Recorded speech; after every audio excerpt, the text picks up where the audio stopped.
Our starting point today is North Korea's surprise launch of a ballistic missile of ICBM range. Pyongyang fired what it claims is its second intercontinental ballistic missile in the wee hours of last night, prompting an emergency meeting of South Korea's National Security Council by the president.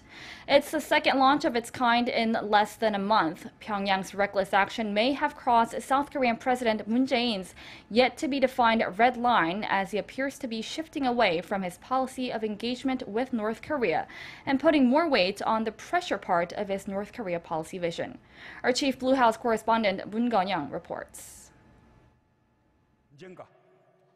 South Korea made the first move, offering dialogue with North Korea not once, not twice, but 3 times. After days of silence, North Korea replied with a missile launch, one that experts view as having employed the most advanced intercontinental ballistic missile technology to date.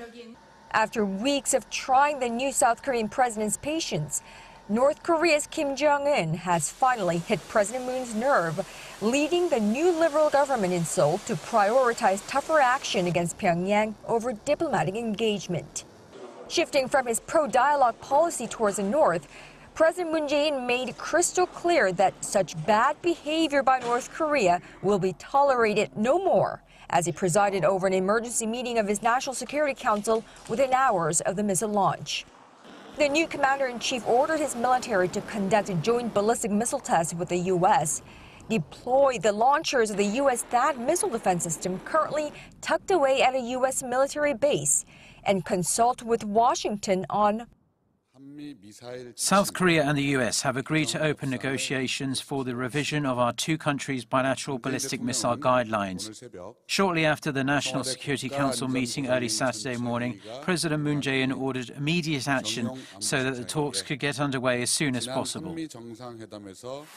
Under an agreement written in 1979 but revised in 2001 and 2012, South Korea is limited in the capabilities it can pursue with its own missile program. The guidelines limit South Korean ballistic missiles with a range of 800 kilometers to carrying a half-ton payload, but the Moon administration is now seeking to double that to 1 ton. President Moon Jae-in noted that the latest missile test by North Korea could be a game changer, one that could bring about a fundamental change to the security landscape in Northeast Asia. Now, based on this belief, the liberal leader appears to have begun revising the big framework on his North Korea policy. Mr. Moon is keeping all available options on the table as the possible confirmation of this missile as an ICBM could mark a critical point in defining Mr. Moon's red line. Reporting from the Blue House, Moon Connyoung, Arirang News.